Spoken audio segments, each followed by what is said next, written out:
Om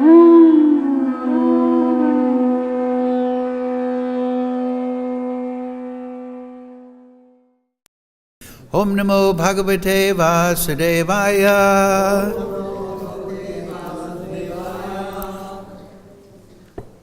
Om Namo Bhagavate Vasudevaya. Om Namo Bhagavate Vasudevaya. All together, please. Om Jnana Timirandasya Ganandana Salakaya Chakshurun Militam Yena Tasmai Shri Gurave Namaha Shri Chaitanya Manobhistam Sthapitam Yena Bhutale Swayam Rupa Kadamayam Dadarti Swapadandikam Pandeham Shri Guru Shri Yukta Padakamalang Shri Gurun Vaishnavam Sha Shri Rupam Sagrajatam Sahagana Raganatam Vitam Tam Sajivam Sadvaitam Savadutam Prijana Sahitam Krishna Chaitanya Devam Shri Radha Krishna Padang Sahagana Lalita Shri Vishakam Vitam Sya He Krishna Karna Sindhu Dina Bandhu Jagatpate Gopesha Nostute Tapcha Kanchana Gaurange Radhe Vrindavanishwari Prishabhana Sutadevi Pranamami Hari Priye Panchakalpa Tarubhyascha Kripa Sindhu Bevacha Paridanam Bhavnebhyo Vaishnavebhyo Namo Namaha Shri Krishna Chaitanya Prabhu Nityananda Shri Advaita Gadadhara Shri Vasadi Gaura Bhakta Vrinda Hare Krishna Krishna Krishna Hare Hare Hare Ram Ram Ram Hare Hare. So reading from Srimad Bhagavatam, translation and commentary, His Divine Grace Srila A.C. Bhaktivedanta Swami Srila Prabhupada Ki. Jai Prabhupada. So today we're starting 10th chapter, and what is it entitled? 7th canto, entitled Prahlad, the Best Among Exalted Devotees. So please repeat. Sri Narada Avacha Bhakti-yogasya Tat Sarvam Antara Yatar Bhaka Yata Ya Bhaka. Sorry. Antara Yata Ya Bhaka. Difficult one. Manyamano Rishikesham Smayamana Avacha Sri Narada Avacha Bhakti-yogasya tat sarvam Antara yata ya bhakaha Manyamano Hrishikesham Smayamana Uvachaha Sri Narada Avacha Bhakti-yogasya tat sarvam Antara yataya bhakaha Mayan mano Hrishikesham Smayamana uvachaha Sri Narada Avacha Bhakti-yogasya tat sarvam Antara yataya bhakaha Manyamano Rishikesham Smayamana uvachaha. So, please repeat word for word. Sri Narada Vacha.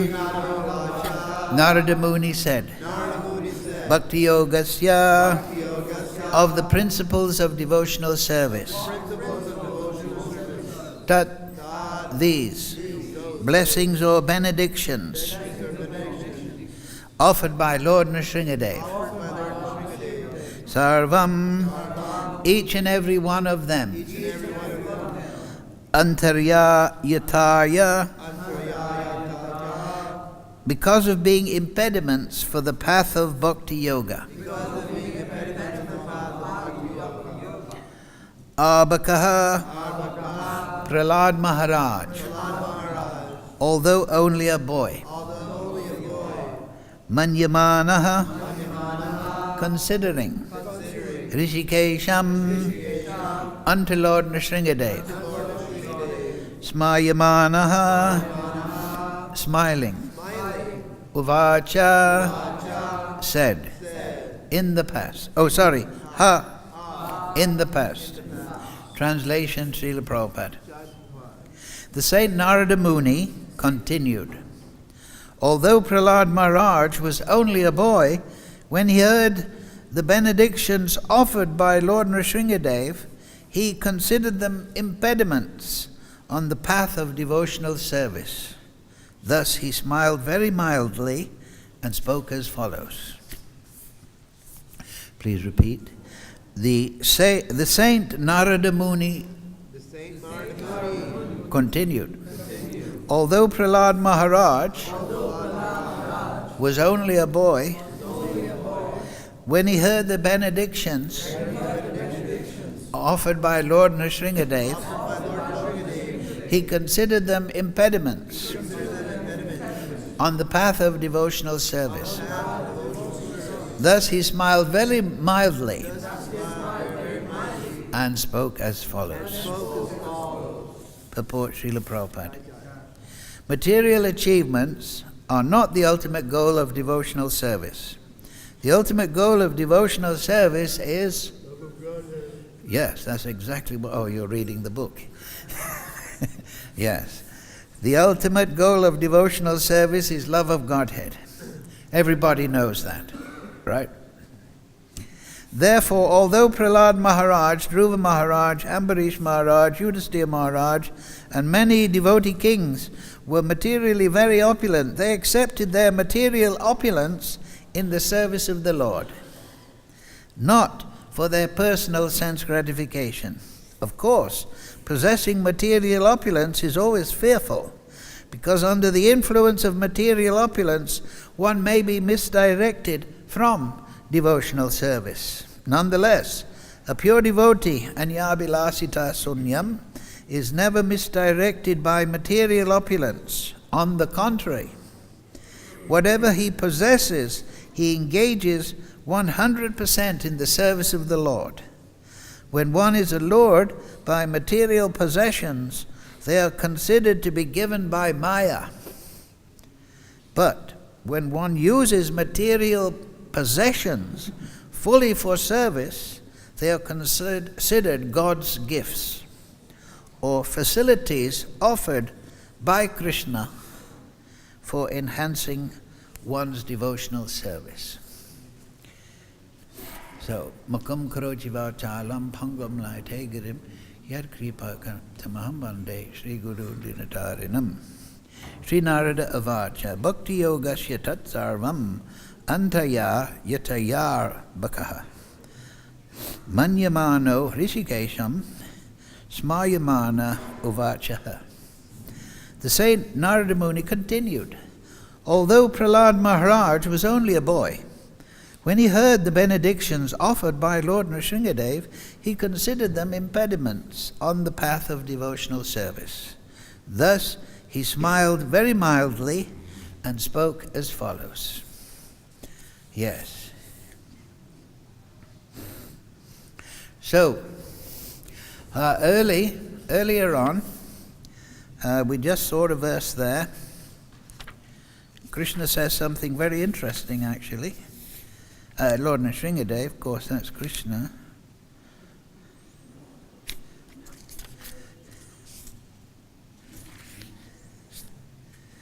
He explains, if I can find it, that it is... yes, verse 52. It is my pastime to fulfill the desires of all living beings, and therefore you may ask from me any benediction that you desire to be fulfilled. So very interesting. Krishna's pastime is to fulfill the desires of everyone. So we know that verse, right, from the Upanishads. Nityo nityanam chaitanas chaitananam eko yo dadati kaman. Yes.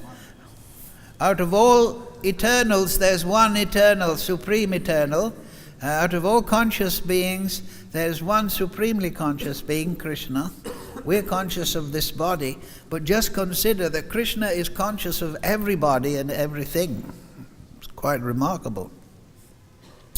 And that supreme eternal and supremely conscious being who knows the heart of everyone and knows their desires, he is the one that fulfills their kaman, their desire. It's very interesting. So this is pure Vaishnavism. We always focus on Krishna. We don't say the demigods are giving us, or this one is that. No, Krishna. Krishna is giving and fulfilling everyone's desire. He says here that this is his pastime. So he's very happy to do that. And it's very interesting if we consider that, therefore he's also fulfilling the desire of the materialist, Kaman. That is a material desire. But at the same time, he's sending the Shastra, he's sending the sadhus, he's sending the Guru manifest to advise us. Don't desire in this direction. Desire, yes, a healthy and natural life. What is that verse? Kamasya nendriya pritir labdho jivata yavata. Life's desires should never be desired, should never be directed to sense gratification. One should desire only a healthy and normal life, because human life facilitates inquiry into the absolute truth. So yes, we have desire, but the Shastra, the sadhus, the gurus, they are teaching us, fulfill it in a regulated way. Don't be a monkey, as Prabhu says. Don't just do anything. Do it according to the Vedas. So therefore, also there's one verse there, and then you will be in piety, you will come to the mode of goodness, and from that condition, you will be able to understand devotional service. Mode of goodness is like this, we haven't had many days, when there's no fog, you can see more clearly. Mode of passion is like a foggy day, and mode of ignorance is like the fog at night. You can't see anything, you have to go carefully, some people are going crazy, so on. So, from the mode of goodness you can see, in the clear day, the fog has gone from the mind, so then you can see, yes, I should live in this regulated way, but that is not everything. We should desire self-realization, atato brahmajignas. So the very important point. So Krishna is fulfilling everyone's desire, and Prabhupada many times in many lectures, he's explaining the thief. He wants to rob the bank. So Krishna in the heart, conscience, right? We have conscience. Of course, psychopath, they don't have conscience. They can do anything. Sociopath, they don't have any guilt feeling. They don't have any feelings at all in the normal emotional, reactional sense. They just are devoid of moral sense, everything that's convenient. So you become like that through very sinful activity, and also offending spiritual personalities. You lose all intelligence. So it's very important then that we know what should be done and what should not be done, because that is in the Gita also. Pravrittim cha nivrittim cha. The demoniac, they don't know what is to be done and what is not to be done. Like we see nowadays, the fools and rascals, they want to change the tomato so that it lasts longer in the shop. so they can make more money. Everything to the demon is a way of making money. So much wealth do I have today, and I will get more according to my plans. He is my enemy, and I have killed him. He is my enemy, and I will kill him. There is none so powerful, wonderful. I'm surrounded by aristocratic relatives and friends that admire me and my opulence. There's none so wonderful as me. I will give in charity, and in that way my name will be broadcast.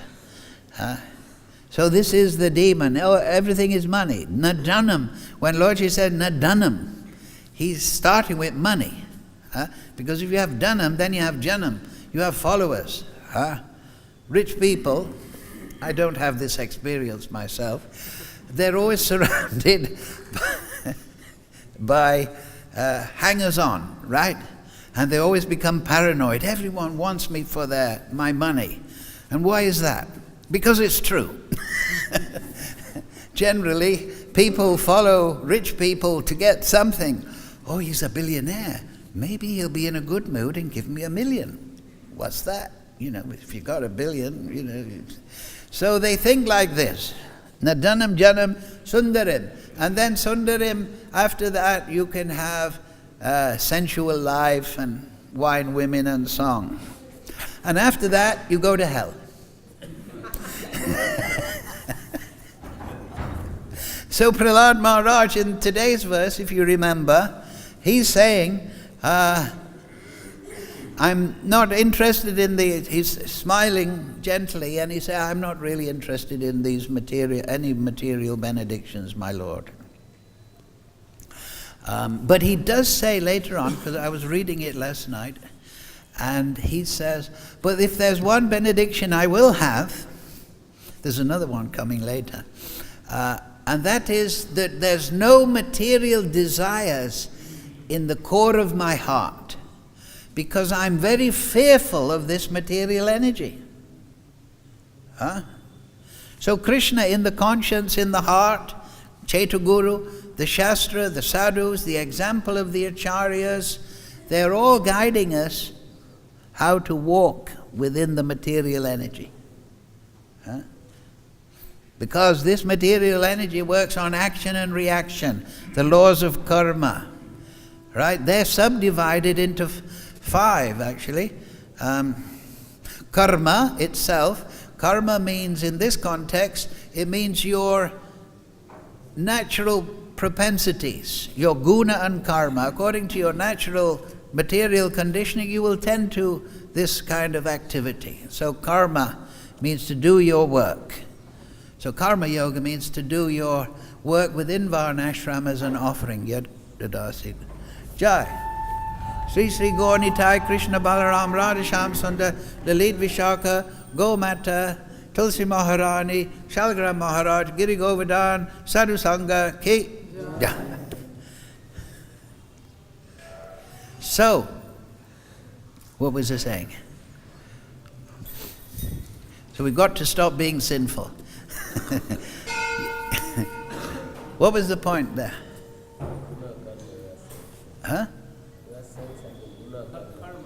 Yes, that's right, the divisions of karma, excuse me. I'll blame it on the fog. It's entered. So there's karma, and then there is akarma.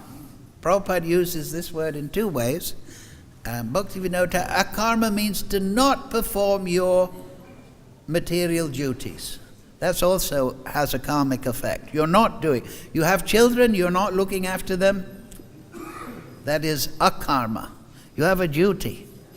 Then vikarma, but also akarma, is you don't have to do your varnashram material duties if you're immersed in love of God and a high level of bhajan. Then you don't have any responsibility to your material karmas. So then there is vikarma. So there's karma, akarma. Vikarma means to perform activities against your natural proclivities. Like Krishna says in the Gita, better to do your own duty than to do somebody else's duty perfectly. Because to follow somebody else's path is dangerous, Krishna says. So it's dangerous to do things that you're not properly in tune with doing, trying to do somebody else's work. So that brings a bad reaction. So then there is ugra karma. That is a progression of vikarma, but ugra karma means very sinful things, like polluting the oceans with an oil rig, polluting the river, polluting the air, exploding nuclear bombs. The fools and rascals, I found out one time, since the time we've heard of Hiroshima and Nagasaki, of course, but they have exploded over 2,000 nuclear bombs since then. In the newspapers they say, oh, it was terrible how they exploded those bombs.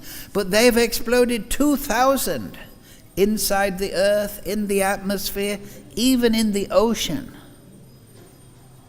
So this is ugra karma of the nth degree. And then ugra karma means that genetic manipulation of a tomato or an apple. For thousands of years we've been very happy with our organic tomatoes, but they're becoming a rarity. And everybody knows they're cancer causing, right? The documentaries, you just can download them from the internet, half a dozen. But it makes money. So I'll manipulate the advertising and the politicians to push it all through. So this is ugra karma, destroying the environment, polluting the people's minds, all these grossly sinful things in Kali Yuga. So Krishna is telling us, you have material opulence, and this is what Prahlad Maharaj says there. He says, I don't want material benedictions because it's very dangerous. I'm fearful of this material energy. Prabhupada once said that actually. He said, my disciples, they're fearless, but they should be fearful of the Maya. I'm paraphrasing, he said because we were all so blissful, we were feeling so empowered, we didn't worry about anything. So Prabhupada says, no, you should be a little careful in this world. Because the material energy is there to grab you. Of course, this is Krishna's arrangement, but the material energy is to break the enjoying spirit. This is the problem.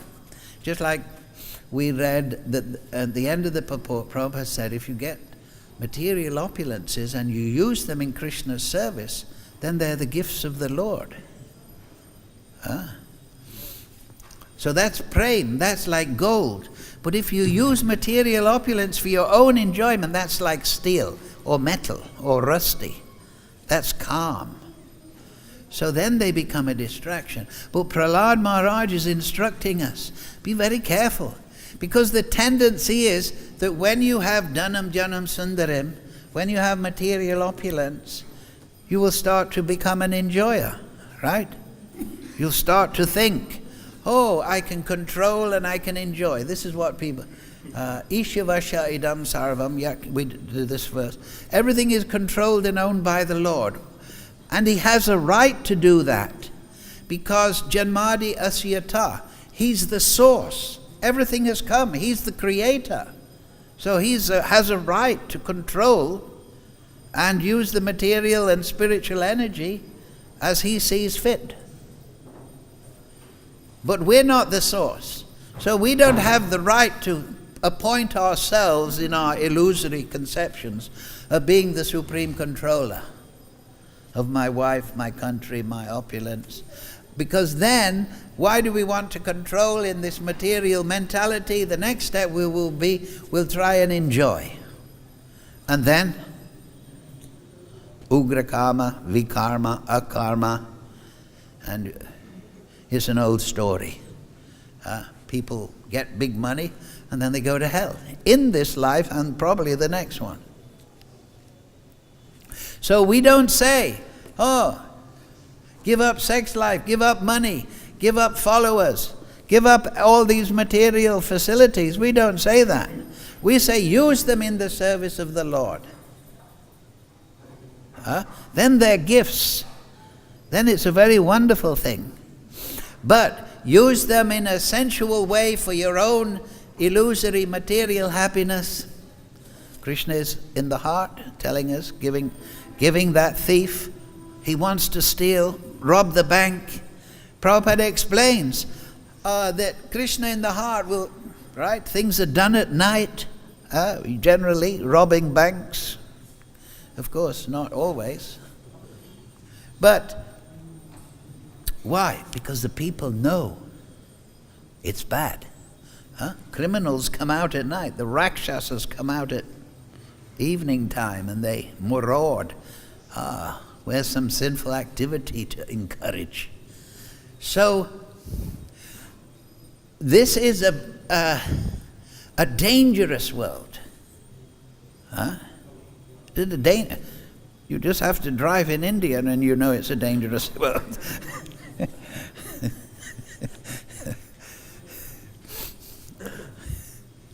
We won't go down that road.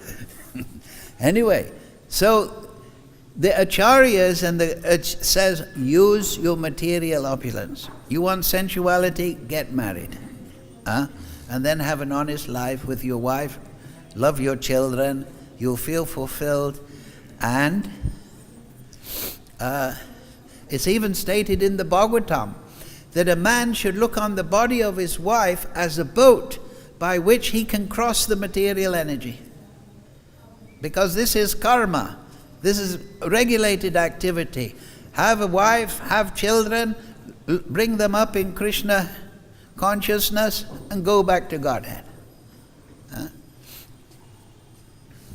So it's very important that we understand that Krishna, he is fulfilling the desire, yes. And Prabhupada says, after being in the heart, Krishna then gives the thief intelligence.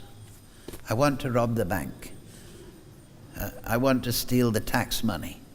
I want to do this. I want to do that. I'm feeling bad, but then I insist, then Krishna, okay, do it in this way, do it in this way. But then the bank manager doesn't want to be robbed. Prabhupada tells a story like this. And he's praying to God, please may my bank not be thieved. And a thief is outside the door saying, how can I, dear God, please give me intelligence how to rob this bank. So what a problem Krishna has. So,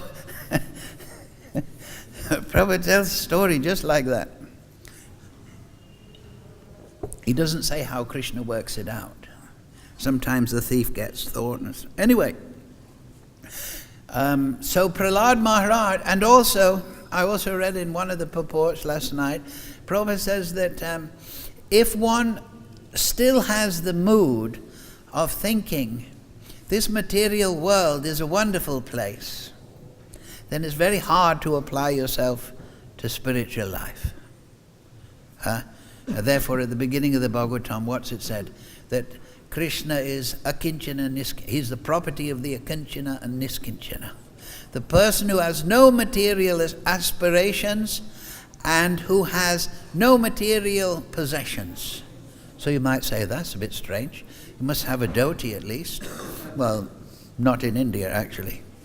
But it means that he doesn't call anything his own. So that's the solution. In the Ishopanishad, Ishavasha idam sarvam yat kinchat jagajam jagat tena taktena bunjita magrida kashaswit hanam. So everything is controlled and owned by the Supreme Lord. He's the source of it. Therefore, one should not only accept what is necessary, what comes naturally, and one should not desire other people's property, knowing well to whom it belongs. That means you know that it belongs to Krishna. Now, if this has come to me, that's Krishna's arrangement. He's given me this situation, He's given me this body, He's given me this ability, this and that. I take it as Krishna's mercy, and then I use it in His service. And I become fulfilled and spiritually realized with this mentality. So that's the advice of the Acharyas. And then, what does Krishna say in this point? Tesham satata yuktanam bhajatam pritipurvakam dadami buddhiyogam tam yenamam upayantite. And then he says the same time, evan tesham evan nukampatham, about jnana bishva, that I, dwelling in their hearts, display the darkness born of ignorance with the lamp of knowledge. That's the first stage of Krishna consciousness. Vidya vadu jivanam, we chant every morning. That by bhakti, you become realized in knowledge of Krishna and realize His presence. Then you develop bhava and prem, anandam buddhivardhanam.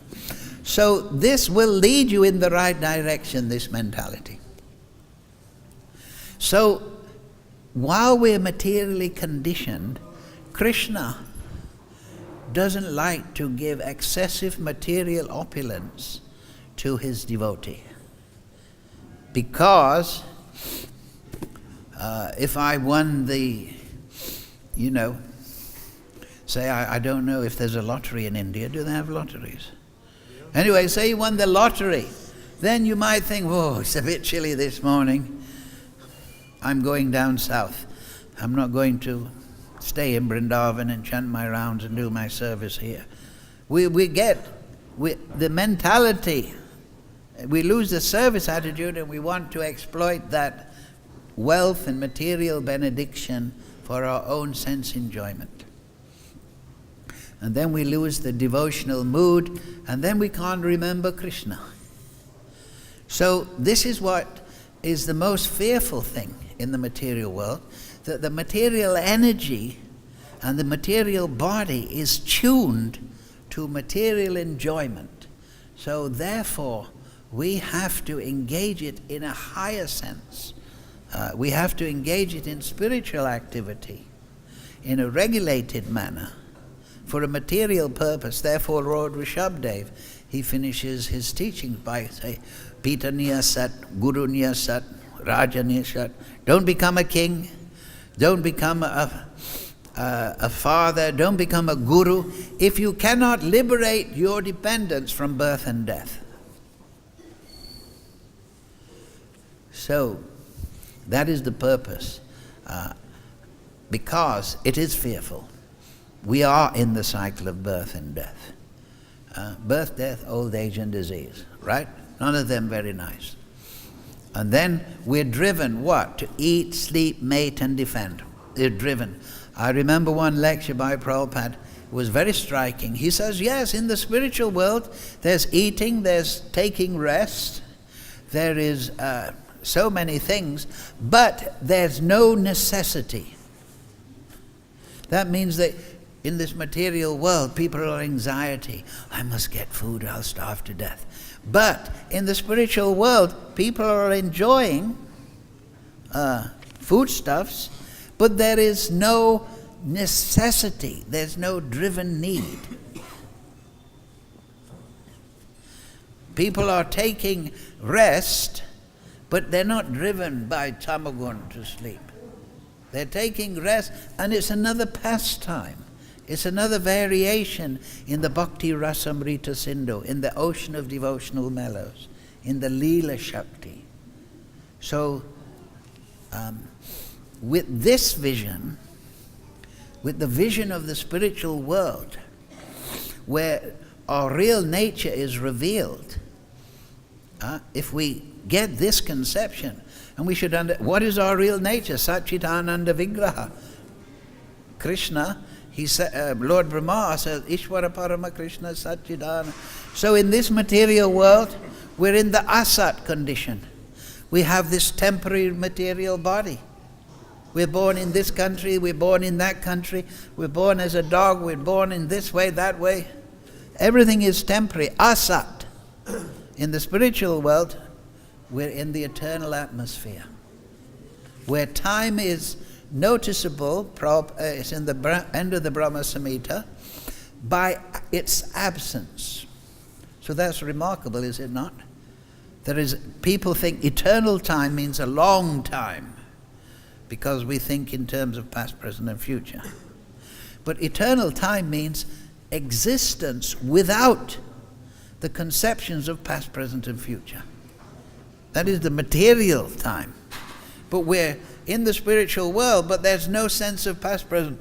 There's a progression of Leela, but there is no conception of past, present, and future. So, you may think, what does that mean? And I agree. But these are the points for our contemplation. It is by contemplating these subtle points presented by Guru and Shastra and Acharya that we realize the spiritual world. So we can contemplate. This is what the great sages do. What is time without the time factor? And they contemplate this, and by grace of Krishna, Jnana Dipena Bhashvita, they get realization. And that realization is the entrance to the spiritual world. So we're in the asat condition, covered by material time. So achit, the fog of illusion, right? Our consciousness is not clear. In the spiritual world, everyone is situated in the chit shakti. That means they realize everything. They're always in a position of enlightenment and understanding. Here in the material world, everyone's in anxiety. They're always misinterpreting the events of other people and this and that. And there's conflict based on that. Achit. And then Niranand. Dukkhalayam Astashvitam. Because we're in this cycle of birth and death, we're not getting any ananda.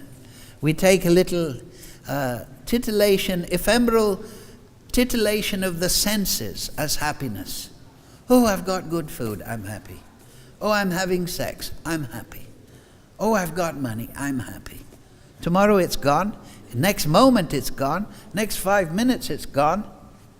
And then I'm feeling deflated. Niranand, unsatisfactory condition. And then Vigraha, that's reference to form and personality. Krishna has form, we have also Swarup. But we don't have our spiritual understanding of our spiritual relationship with Krishna, our spiritual form. What do we have? We have Aham Mameti. I'm this body, and the things attached to this body, these material benedictions, opulences, they're mine to enjoy. We don't think, oh, it's controlled and Krishna is the source. He's the creator. He's the ultimate controller. He's the ultimate conscious. He's our ultimate friend. We don't think, no, this is for me. And this is mine. Aham Mameti. I'm this body, and the things related to this body, they're mine. So this is the Mayic condition.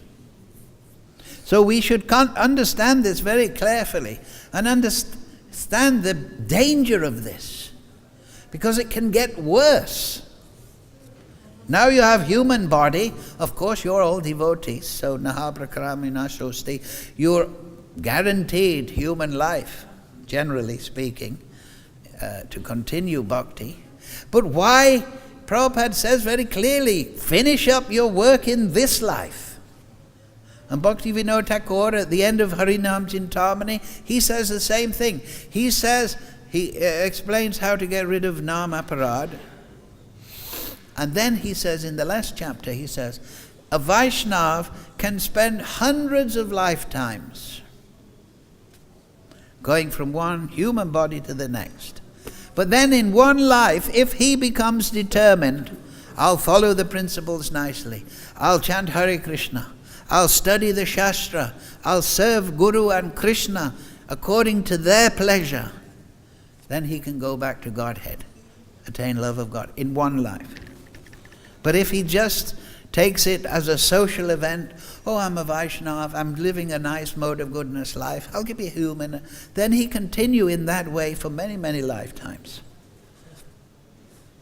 But it's not nice to go inside a womb. When the baby's born, he's not dancing, is he? He's miserable. He has to be slapped just to take a breath. He starts crying.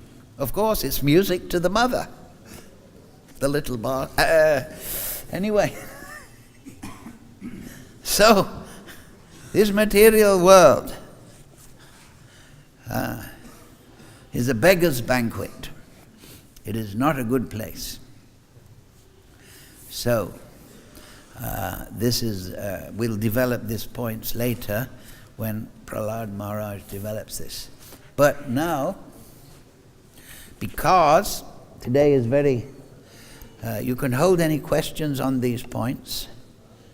But now, today is the disappearance of Ramchandra Kaviraj and the appearance day of Gopal Bhatta Goswami. So dear Vaishnavas, please become good Vaishnavas. We should all become good Vaishnavas. And become the dust on the lotus feet of such great personalities as Ramchandra Kaviraj and Gopal Bhatta Goswami. So Ramchandra Kaviraj, we sing many times, right? Daya Kora Sri Acharya, Prabhu Srinivas, Ramachandra Sangamage, Narottam Das. So Narottam Das Thakur, he's the great Vaishnava, of course, and his great companion was Ramchandra Kaviraj. He got the name Kaviraj by the grace of the Vaishnavas because he was a very good poet. That's one of the qualities of the soul. So, also, he should not be confused with Ramchandra Puri, right? Ramchandra Puri, he has a portion of Jatila, the mother-in-law of Radharani, who is the mother of Abhimanyu. Yes, so he was finding fault with Lord. And there's also a Ramchandra Swami. But this Ramchandra Kaviraj, got a nice book here, which just a touch of his pastimes. So Ramchandra, a king amongst poets, was born in the town of Sarangjini on the bank of the Ganges, as the son of Sunanda and Chiranjeeva Sen, a well-known minister of the king of Gauda, a devotee of Brahmins and Vishnu. Ramchandra was not in any way different from Narottam Das Thakur. That's the Sangeet Madhava Nataka quoted in the Bhakti Ratnaka 1270. So Chiranjeeva Sen, that's the father, the minister of the pious king. His wife's name was Sunanda. They had two sons. The older was Ramchandra, the younger Govinda. Ramchandra was a disciple of Srinivasacharya. Right?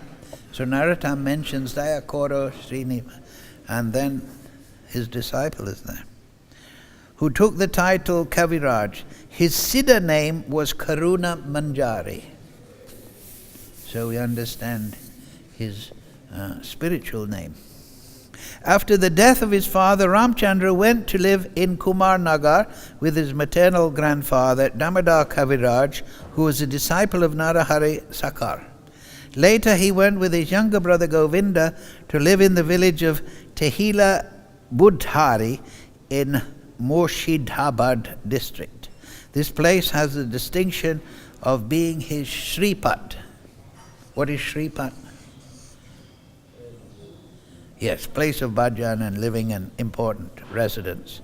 Ramchandra's wedding. Now this is very interesting here. Srila Bhaktisiddhanta Saraswati Thakur has written that Ramchandra was a lifelong renunciate. Haridas, on the other hand, writes in his Gaudiya Vaishnava Abhidhana that Ramchandra did get married but never lived with his wife.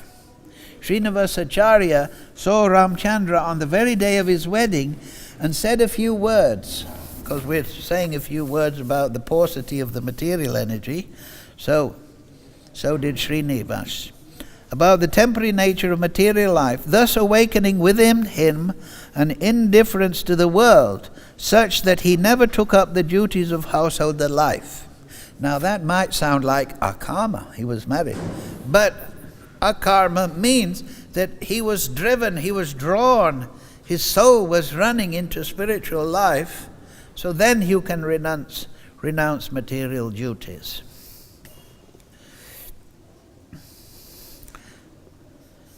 This story has been taken from a book which is not accepted as authoritative by anyone. The following quote is taken from there. So anyway, it's an interesting...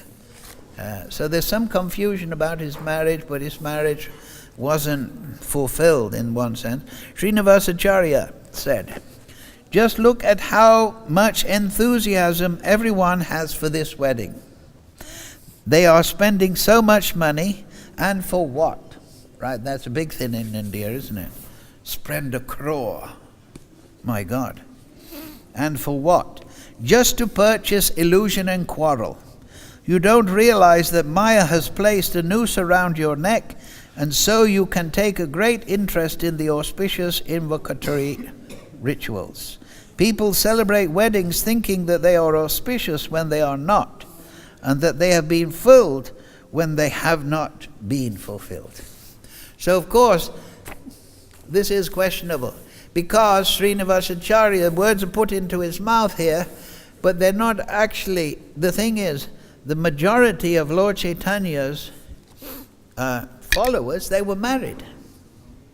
But they had the Vaishnav life, married life, as we're explaining, that they're having children, the wife is considered a boat by which you can cross the material energy. And the wife looks at the husband's body as another boat by which she can cross. Why is that? Because then the material desires can be satisfied in a regulated way for a purpose of producing children, and then the children can be brought up in Krishna consciousness, and the whole thing is then a gift of God. So, the Kaviraj title. Srinivasacharya was so overcome with affection for Ramchandra that he gave him the Diksha mantra. So Srinivasacharya is the Diksha Guru, and engaged him as his personal servant. Though Behambir became Srinivasacharya's disciple, Ramchandra acted as his Shiksha Guru. Ramchandra also visited Vrindavan, where he associated with Jiva Goswami and other Vaishnavas, receiving their blessings. They were very pleased to hear his his poetry, so much so that Jiva Goswami gave him the Kaviraj title. He thus became one of the 8 Kaviraj. He was Narottam Das Thakur's favourite companion for preaching activities and spiritual association. Paramananda Bhattacharya, an ocean of love, Jiva Goswami and the other residents of Raja listened to Ramchandra recite his own poetic composition excuse me, and they joyfully awarded him the Kaviraj title. That's from the Bhakti Ratnaka 1:267-9. Ramchandra wrote several books, including Smarana Chamkara, Smarana Darpana, Siddha Kandika, and Srinivas Acharya Jivana Charita. And then there's a description how he lived in Vrindavan under the shelter of the great Vaishnavas there. So we should so he's different from Ramchandra Swami, who you may know wrote the Anangamanjari Samputika. That's a very important book. I've got it here actually. Anangamanjari Samputika. You got the famous line in there, Rama Shakti Anangamanjari. And that leads us to Gopal Bhatta Goswami, because, where is Gopal Bhatta?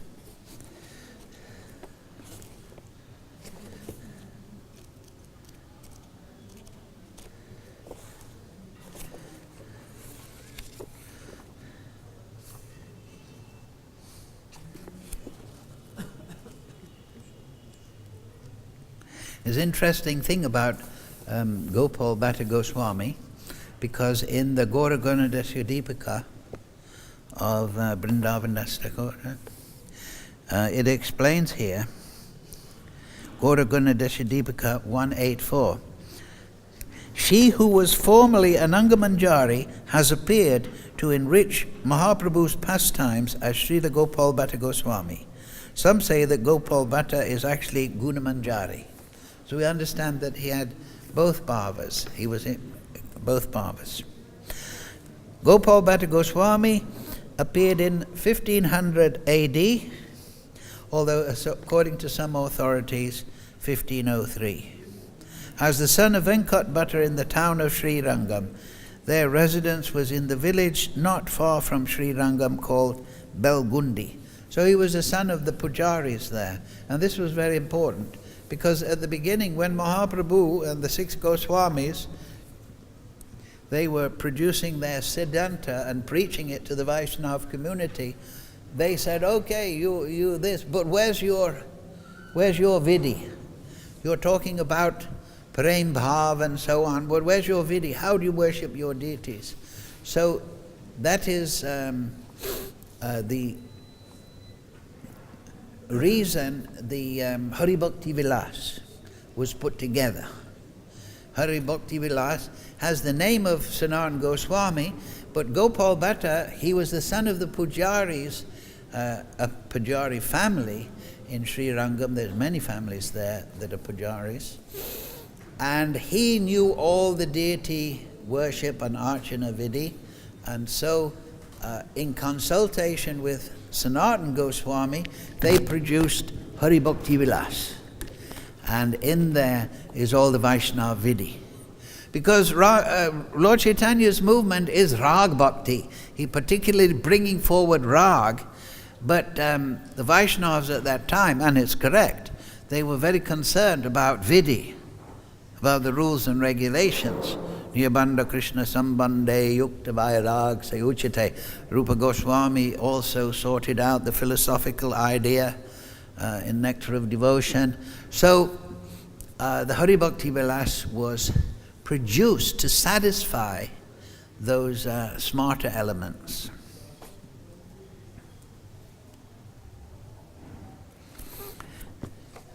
And therefore it must be read in that light.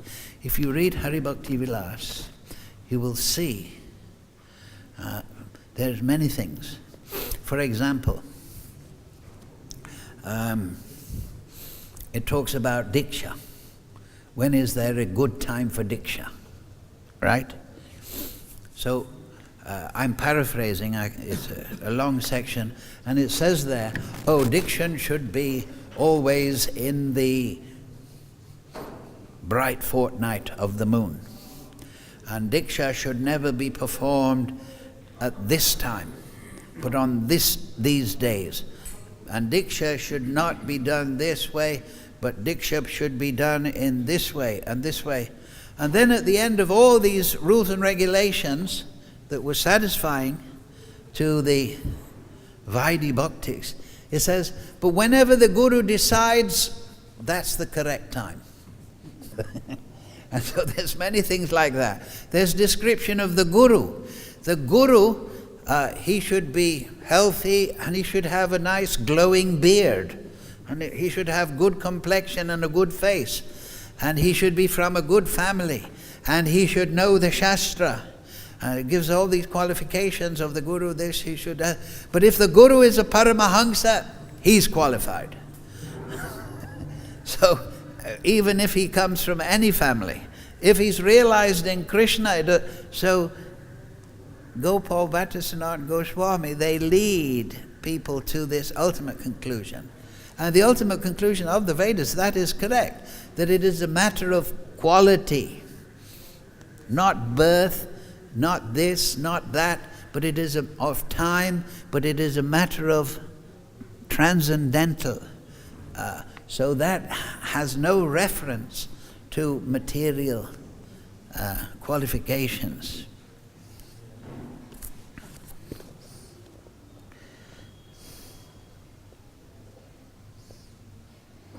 Yes. So when he came to Vrindavan, he was embraced by Lord Chaitanya and soaked in tears, drenched in tears. That's in the Bhakti Ratnaka 1, 2, 3 to 4. So, it's a shame we don't have more time. But I invite... So Gopal Bhatta Goswami, one of the 6 Goswamis, of course, he wrote many books, actually. And he was particularly used by Lord Chaitanya. All the 6 Goswamis had different roles to establish his Mahaprabhu's movement. So he was particularly used for deity worship and Vaidhi. But we should never understand that therefore he is on a lower level or something. No, he's understood to be expansion of Ananga Manjari and also Guna Manjari, one of the Asta Manjaris. And so he's playing a certain role with his books, and his books are drenched with the ultimate Vaishnav conclusions. So his contributions, let me see if I can get the books. If there's a list. It's very interesting, all his pastimes. Gopal's Guru.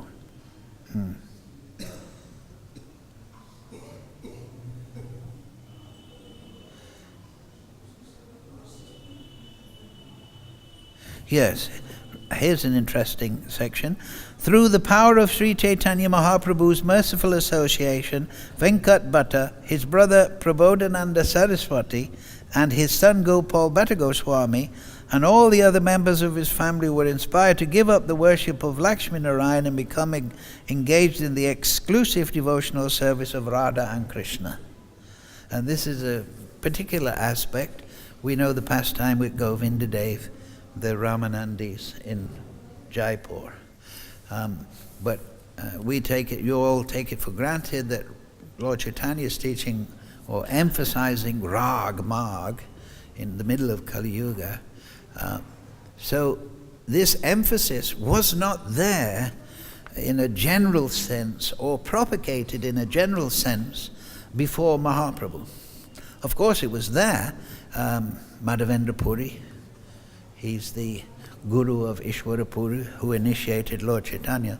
All these things were there and have always been existent and manifest within the material universe. But by the grace of Lord Chaitanya, he has accumulated the 6 Goswamis, and in the midst of this terrible Kali Yuga, they are propagating the highest mellows of love of Godhead. And therefore, what is that sloka? Kali Kale Yuga Dharma. Kaleka Yuga Dharma. Oh no. It's an ocean of faults. What is that verse? Yes. Krishna Mukta Sangha Parama. The Kali Yuga is an ocean of faults. We just mentioned a few of them now. Never mind robbing banks. The banksters are the robbers. The people that own the banks, they're the biggest robbers. But this Kali Yuga is an ocean of faults. But it is the greatest age. Why? Because you can take shelter of the 6 Goswamis who are expanding the message of Chaitanya Mahaprabhu, giving intimate insight into the love of Godhead and giving access. So there's only one reason to take birth in Kali Yuga, really, and that is to read the books of the Acharyas, chant Hare Krishna, and go back to Godhead. Hare Krishna, Krishna Krishna, Hare Hare, Hare Ram, Ram Ram, Hare Hare. Thank you very much.